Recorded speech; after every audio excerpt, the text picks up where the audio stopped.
Qu'est-ce que ça signifie avoir une vie bonne? Est-ce une vie remplie de plaisir? Une vie moralement exemplaire? Une vie où tous nos désirs sont comblés?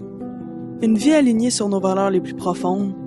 Ou encore une vie fondée sur des biens universels objectivement bons pour l'épanouissement humain? On veut tous vivre une vie qui en vaut la peine. Mais qu'est-ce que ça veut dire exactement? Derrière cette quête personnelle se cache l'une des plus anciennes énigmes de la philosophie. Depuis l'Antiquité, ces questions passionnent les plus grands penseurs et les plus grandes penseuses. Aujourd'hui encore, la philosophie du bien-être est un champ en pleine effervescence, divisé entre de nombreuses théories concurrentes. Alors comment s'y retrouver? Et surtout, quelle théorie rend le mieux compte de ce qu'est réellement le bien-être? Eh bien, c'est exactement ce que cette série d'enquêtes philosophiques vous propose d'explorer. Présentée par le cabinet Evexia, accompagnement au mieux-être, et animée par Laurence Lévesque, doctorante en philosophie. Plongez au cœur des grandes théories du bien-être et posez-vous, vous aussi, la question « Qu'est-ce que bien vivre ?» Bienvenue dans le premier épisode de cette série sur comment théoriser le bien-être humain. Qu'est-ce que le bien-être et comment le théoriser? Qu'est-ce que bien vivre? C'est une question qui nous habite depuis que le monde est monde. Comment faire pour avoir une bonne vie? Eh bien, c'est là-dessus que la première série philosophique de La vie bonne va se pencher. Donc, à travers les épisodes qui s'en viennent, on va plonger dans une réflexion sur c'est quoi le bien-être et comment on peut le théoriser de manière satisfaisante pour améliorer nos vies. Je dois avouer que j'ai commencé par une question philosophique qui m'anime profondément. En fait, comme plusieurs le savent, la théorisation du bien-être, c'est le sujet central de ma thèse de doctorat en philosophie. Qu'on est comme pas mal dans le thème. Sur ce, avant d'aller plus loin, si vous êtes ici, c'est probablement parce que vous aimez réfléchir, puis ici, on réfléchit ensemble afin de contribuer tous ensemble à une conversation sur qu'est-ce que c'est qu'une vie bonne et comment on peut avoir une meilleure vie. Donc, autant rendre ça officiel, abonnez-vous, ça m'aide énormément et ça vous permet de contribuer gratuitement à ce super beau projet. Donc, dans l'épisode d'aujourd'hui, mon objectif, c'est de bien mettre les bases pour les questions et les théories qu'on va analyser dans les prochains épisodes. Donc, pour bien entamer notre enquête sur comment théoriser le bien-être, voici les points clés qu'on va aborder dans cet épisode. Donc, premièrement, on va faire un rappel sur pourquoi on opte pour une analyse philosophique et non psychologique, sociologique ou économique. Ensuite, on va se demander, c'est quoi le bien-être? Il faut le différencier avec le bonheur subjectif, la qualité de vie, donc qu'est-ce que c'est que le bien-être? Troisièmement, on va se demander pourquoi est-ce qu'on veut théoriser le bien-être, à quoi ça sert d'avoir une théorie du bien-être et à quoi on s'attend d'une bonne théorie du bien-être. Finalement, on va faire un peu un genre d'état des lieux des grandes théories du bien-être et des grandes divisions qui existent actuellement dans la littérature. Donc, premièrement, pourquoi est-ce qu'on va faire cette enquête-là avec un angle philosophique et non sociologique, psychologique ou économique? J'ai déjà traité de ça rapidement dans mon vidéo d'introduction sur la vie bonne. Enfin, si vous l'avez déjà vu, vous pouvez skipper. Mais sinon, restez ici parce que, justement, pourquoi est-ce qu'on opte pour une approche philosophique et non pour une approche psychologique, sociologique ou économique? Étudier le bien-être à travers un angle philosophique, ça a certains avantages que une analyse simplement psychologique, sociologique ou économique peut pas offrir. Donc, tandis que ces autres disciplines-là vont plutôt s'attarder aux effets d'une analyse sur le bien-être, en philosophie, on va plutôt s'attarder à quelle est la nature du bien-être, comprendre le bien-être lui-même, ses fondements, ses racines, plutôt que d'aller vers certains déterminants ou certains effets qu'il peut produire. Donc, avec une approche plutôt théorique, les philosophes du bien-être vont se poser des questions comme qu'est-ce qui rend une chose bénéfique ou nuisible pour quelqu'un?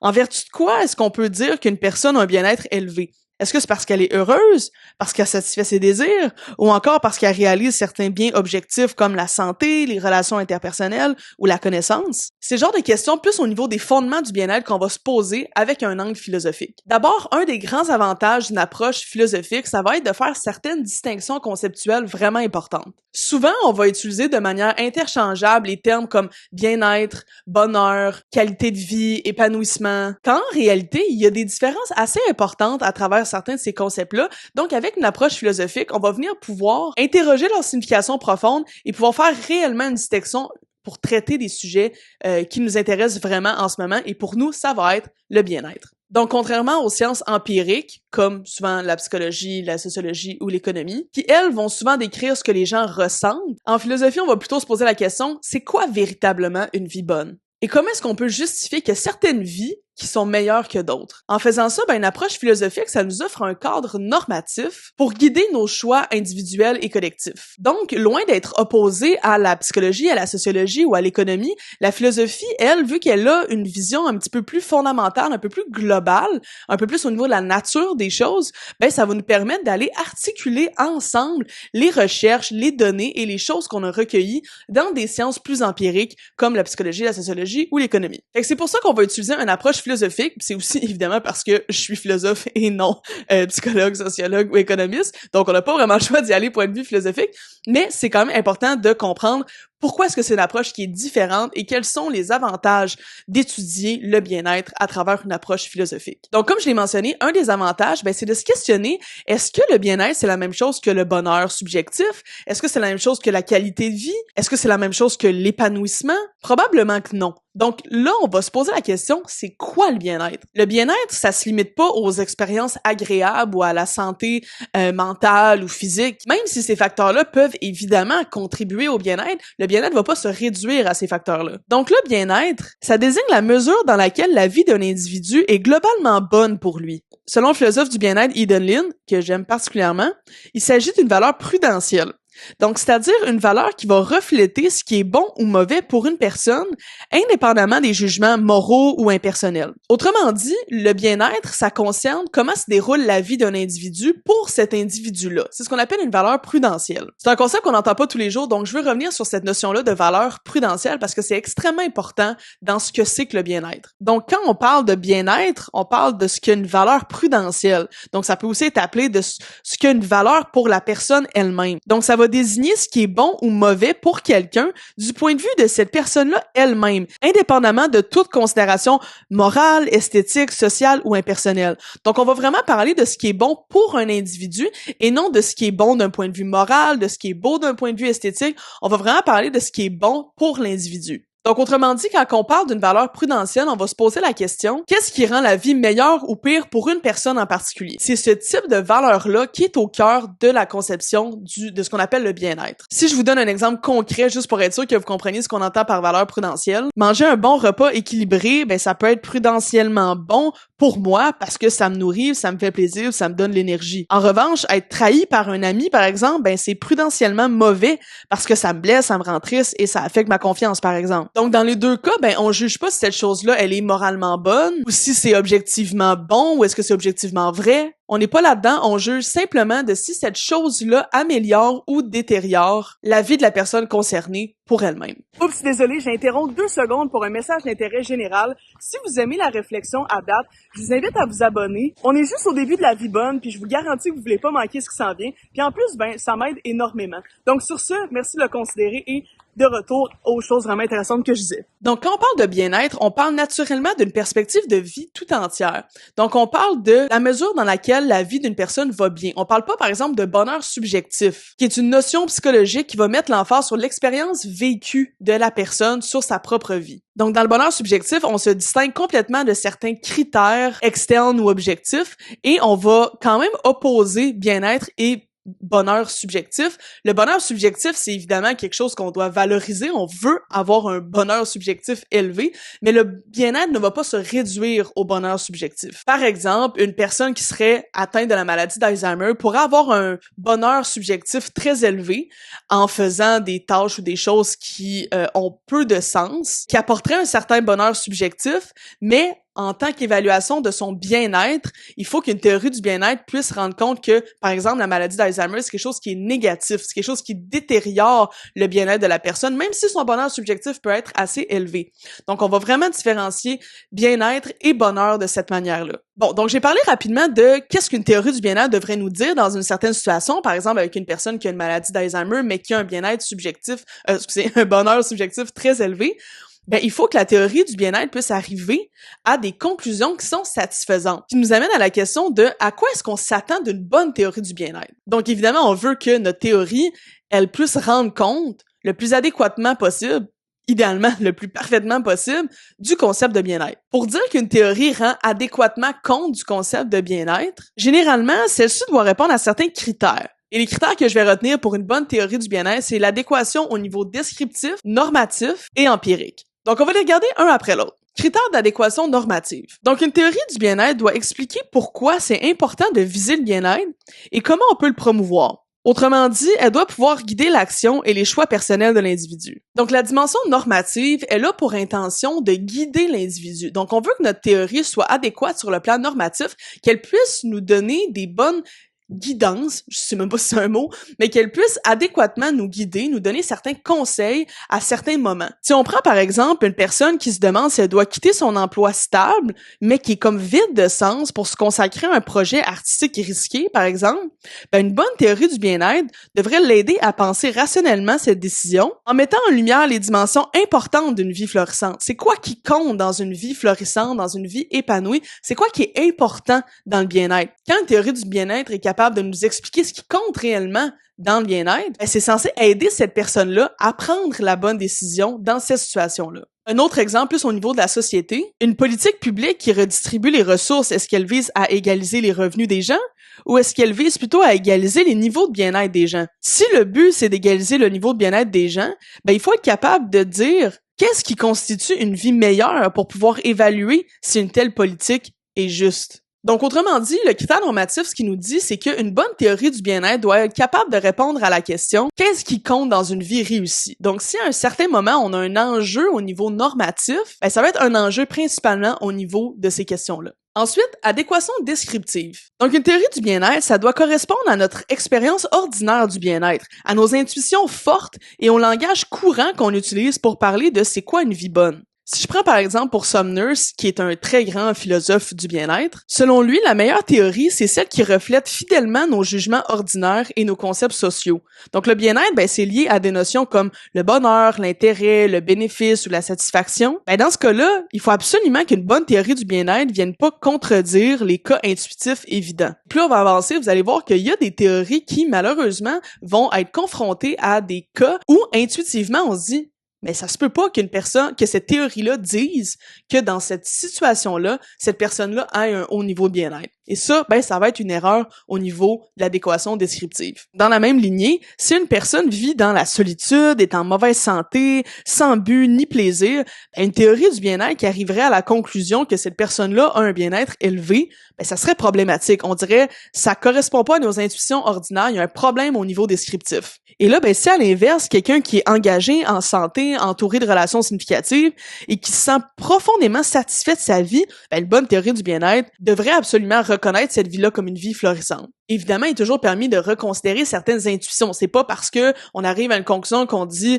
ah ben là ça répond pas à mon intuition donc c'est une mauvaise théorie. Par contre, il faut pas que la théorie arrive à des jugements ou à des verdicts qui soient radicalement opposés à la vision qu'on a du bien-être. Ensuite, adéquation empirique. Donc une bonne théorie du bien-être, ça peut pas contredire les données scientifiques disponibles sur la nature humaine en ce moment, en particulier en psychologie, en sociologie ou en neurosciences. Ce critère d'adéquation-là empirique a été mis de l'avant par Valérie Tiberius, qui est une très grande philosophe du bien-être, qui défend une théorie qu'on va voir dans les prochains épisodes. Ben, elle nous dit que les théories philosophiques du bien-être doivent s'appuyer sur des hypothèses psychologiques. On peut pas aller complètement à l'encontre de ce que les données empiriques nous disent sur la nature humaine. Donc, par exemple, si on dit les gens ont besoin de relations stables pour bien vivre ou les vertus peuvent être cultivées durablement, ben, ces affirmations-là doivent être appuyées par des faits ou du moins ne pas les contredire. Un exemple concret de ça, c'est en fait, on a une vision aristotélicienne parfois du bien-être,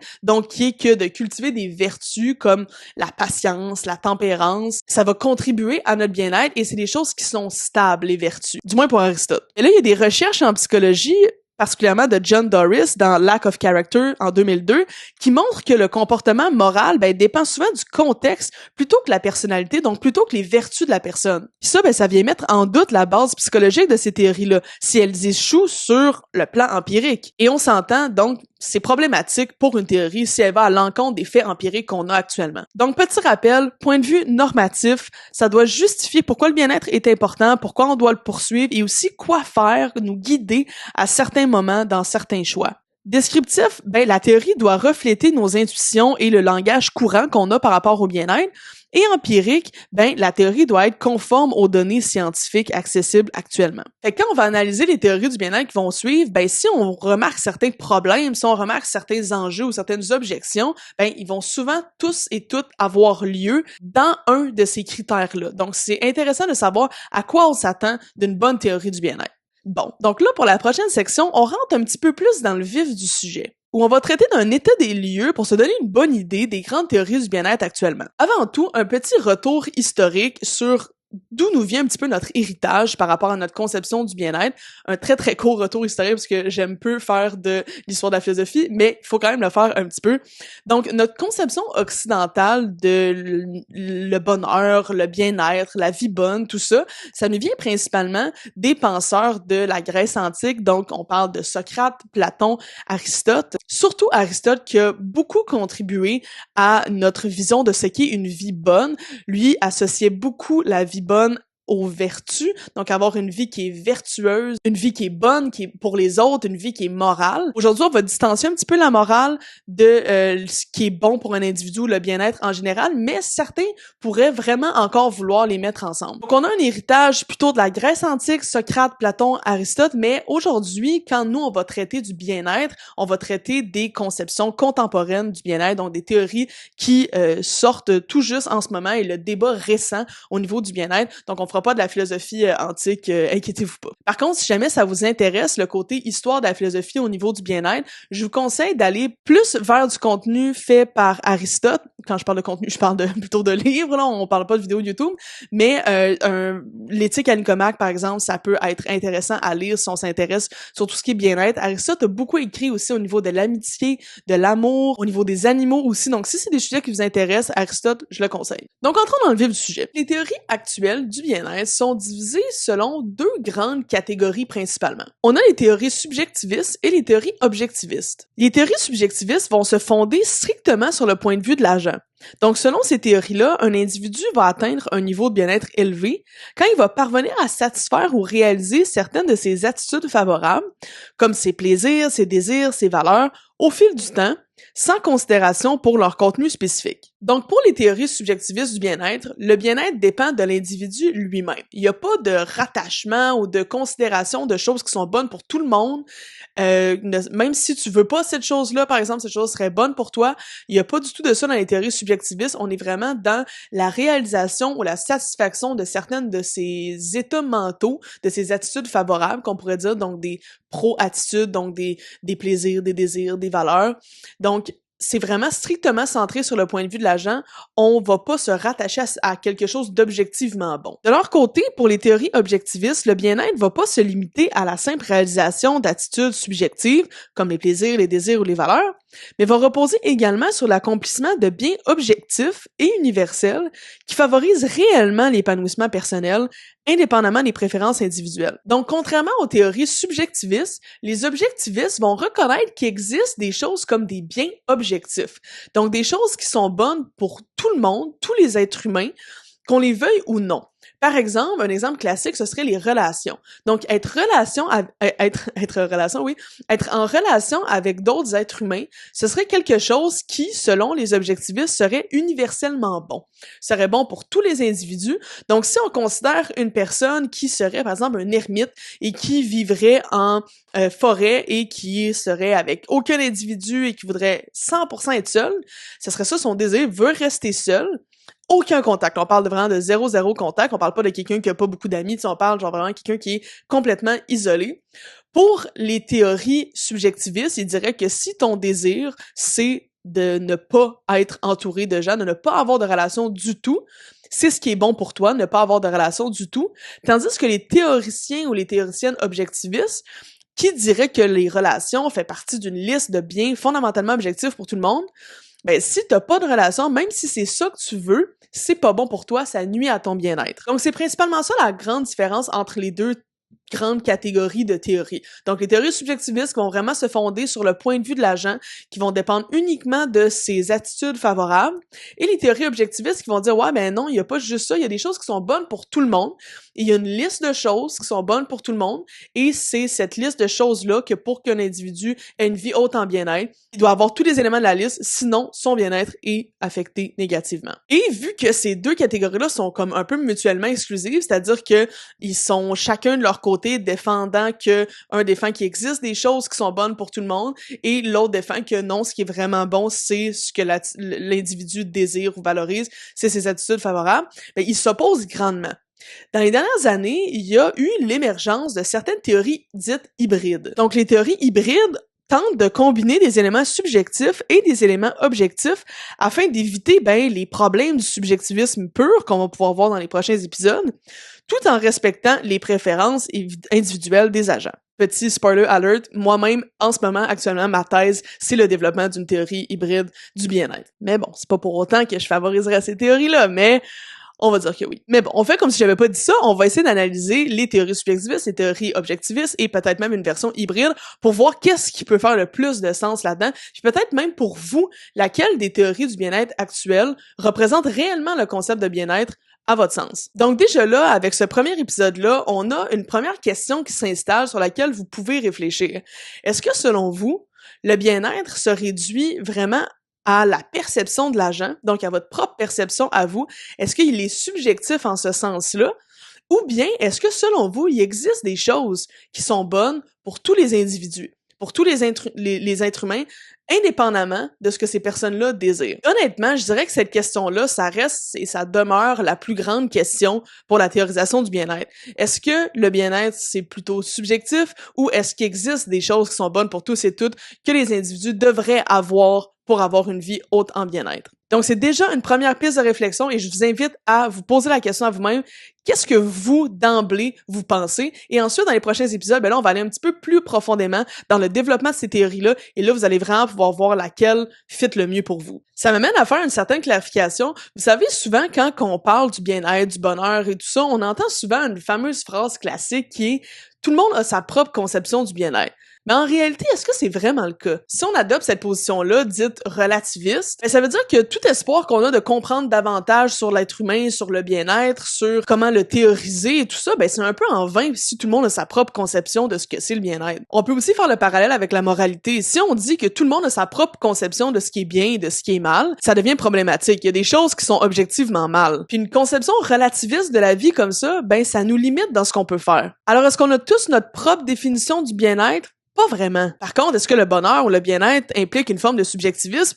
Bien sûr. Il faut juste qu'on essaie de comprendre le plus possible qu'est-ce qu'on entend par bien-être, qu'est-ce qu'on entend par bonheur et tout, pour pouvoir voir où est-ce qu'on se rejoint tout le monde là-dedans et s'il y a des choses qui sont peut-être objectivement bonnes pour tous les êtres humains. Donc, est-ce que le bien-être, c'est plus subjectif ou il y a des considérations objectives qu'on doit avoir aussi? Je serais vraiment curieuse d'avoir votre opinion là-dessus. Vous pourriez peut-être même contribuer à ma thèse si jamais ça vous tente. Commentez, écrire en commentaire qu'est-ce que vous pensez. Est-ce que vous pensez que c'est plus subjectiviste, plus objectiviste? Je serais vraiment curieuse d'avoir votre opinion là-dessus. Dans le prochain épisode, on va analyser une des théories les plus vieilles du bien-être et une des théories les plus populaires par sa simplicité. Et cette théorie-là, c'est l'hédonisme. L'hédonisme, ça veut dire quoi? Ça veut simplement dire que ton bien-être équivaut à ta quantité de plaisir. C'est assez simple à comprendre comme théorie, mais justement, est-ce que c'est pas un petit peu trop simple? On va analyser ça ensemble dans le prochain épisode. Par contre, avant de vous laisser, un mot important. Vous l'aurez remarqué, dans la vie bonne, on prend le temps de se questionner, de réfléchir et de théoriser. Mais réfléchir, c'est aussi préparer à l'action et appliquer ces concepts-là dans notre vie au quotidien. C'est pour ça que pour chaque série,